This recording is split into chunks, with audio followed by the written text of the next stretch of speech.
नमस्कार। आज है 24 मई 2025 वार शनिवार। आज की तिथि देखें तो जेठ माह कृष्ण पक्ष की उदया तिथि द्वादशी है और जयपुर में सूर्योदय 5:36 पर होगा, सूर्यास्त 19:12 पर होगा। आज के दिवस की ओर चलें तो 24 मई को ब्रदर्स डे यानी कि ब्रोदर्स डे दिवस मनाया जाता है, जो कि हर वर्ष 24 मई को ही मनाया जाता है। चलिए मौसम अपडेट देखते हैं। दिल्ली एनसीआर में 24 मई को भी हल्की बारिश और तेज हवाएं यानी कि 30 से 50 किलोमीटर की रफ्तार से चल सकती हैं। पश्चिमी उत्तर प्रदेश में कल बारिश और पूर्वी उत्तर प्रदेश में लू का अलर्ट जारी किया है। राजस्थान में पूर्वी इलाके में बारिश की भी संभावना जताई गई है। पंजाब और हरियाणा में धूल भरी आंधी, गरज चमक और हल्की बारिश की संभावना जताई गई है। असम, मेघालय, अरुणाचल प्रदेश, त्रिपुरा, नागालैंड में भारी बारिश का अलर्ट जारी किया है। बाढ़ और पेड़ गिरने की भी संभावना जताई गई है, यानी कि उस समय जब बारिश हो तब आंधी चले तो आप पेड़ों के नीचे न रहें, पेड़ों से दूर हट जाएं। कर्नाटक, केरल, गोवा में भारी बारिश की चेतावनी है। मध्य प्रदेश और झारखंड में हल्की बारिश और तेज हवाएं चलेगी। बिहार और पश्चिमी बंगाल में बारिश और तेज हवा की स्थिति रहेगी। पश्चिमी बंगाल में भारी बारिश का आशंका जताई जा रही है। महाराष्ट्र में बारिश और तेज हवा चलेगी। मुंबई में तेज बारिश हो सकती है। शुक्रवार को प्रदेश के बीकानेर संभाग में गर्मी का रेड अलर्ट जारी किया गया है। उदयपुर, कोटा संभाग में आंधी बारिश की चेतावनी जारी की है। मौसम विशेषज्ञों के अनुसार अरब सागर में बने एक साइक्लोनिक सिस्टम के कारण 26-27 मई से पूरे राजस्थान में बारिश का दौर शुरू होगा, जिससे लोगों को गर्मी से राहत भी मिलेगी। जोधपुर में भीषण गर्मी का प्रकोप जारी है। शहर का तापमान लगातार 40 डिग्री सेल्सियस से ऊपर बना हुआ है, जिसके चलते मौसम विभाग ने शुक्रवार और शनिवार के लिए हीटवेव का ऑरेंज अलर्ट जारी कर दिया है। 25-26 मई से एक नया वेदर सिस्टम सक्रिय होने की संभावना जताई है, जिसके प्रभाव से 31 मई तक राजस्थान के अधिकांश हिस्सों में आंधी के साथ बारिश होने की उम्मीद जताई गई है।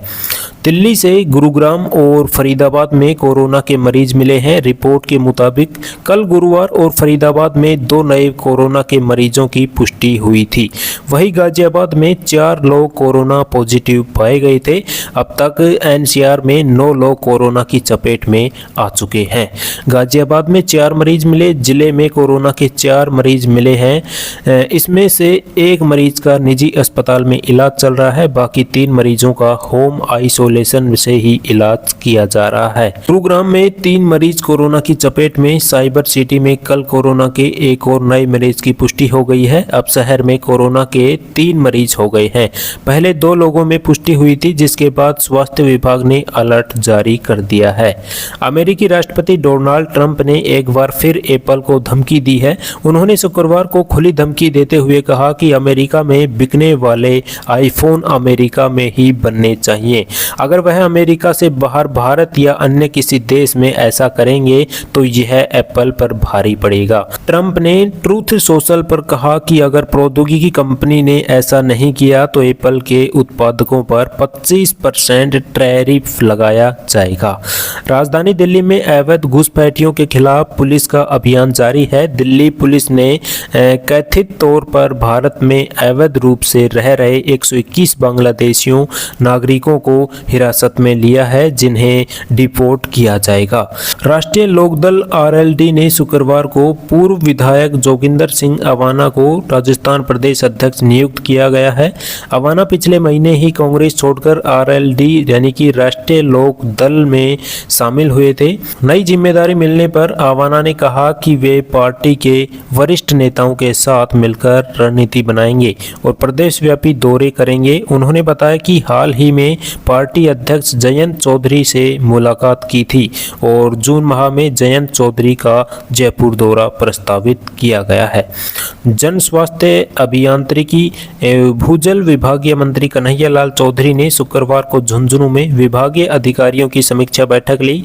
इस दौरान उन्होंने अफसरों को काम में लापरवाही बरतने पर सीधे सेवा समाप्ति की चेतावनी दी है। मंत्री ने कहा, अब तक कर्मचारियों की कमी के चलते सस्पेंड की कार्यवाही की जाती थी, लेकिन लेकिन अब जो काम नहीं करेगा उसे सेवा से ही हटाया जाएगा। कैबिनेट मंत्री किरोड़ीलाल मीणा शुक्रवार को जयपुर के शहीद स्मारक पर एसआई भर्ती प्रक्रिया को रद्द करने की मांग को लेकर चल रहे आंदोलन स्थल पर पहुंचे। उन्होंने वहां मौजूद युवाओं को मुलाकात यानी कि मौजूद जो वहां पे युवा थे उनसे मुलाकात करके उनकी समस्याएं सुनी। राष्ट्रीय लोकतांत्रिक पार्टी के प्रदेश कार्यकारिणी सदस्य डॉक्टर श्रवण चौधरी ने बताया कि युवा पिछले 22 दिनों से संघर्षरत हैं। यह भर्ती प्रक्रिया मामला कई सालों से लंबित है। उन्होंने कहा कि मंत्री किरोड़ीलाल मीणा के आने से युवा को उम्मीद जगी हुई है। शिक्षा विभाग ने राज्य भर में अपने आला अधिकारियों के ट्रांसफर कर दिए हैं। शुक्रवार को जारी लिस्ट में एक साथ 130 जिला शिक्षा अधिकारियों को इधर उधर कर दिया है, जिससे विभाग ने जिला स्तर पर अपनी कमान बदल दी है। इन अधिकारियों को जल्द ही नए जिलों में ज्वाइनिंग करना होगा। एसडीएम पर पिस्टल तानने के मामले में 3 साल की सजा पाने वाले बीजेपी विधायक कंवरलाल मीणा की सदस्यता खत्म कर दी गई है। विधानसभा ने इसकी अधिसूचना जारी कर दी है। सीट पर उपचुनाव होंगे या नहीं, यह सुप्रीम कोर्ट में कंवरलाल द्वारा लगाई गई रिव्यू पिटीशन पर फैसले के बाद ही तय किया जाएगा।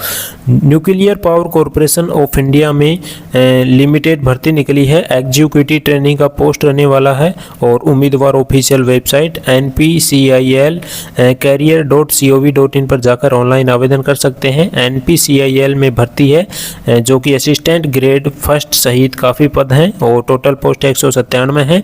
आवेदन शुरू 28 मई 2025 से हो गए थे। लास्ट डेट है 17 जून 2025। फॉर्म फीस आपकी बिल्कुल निःशुल्क रहेगी।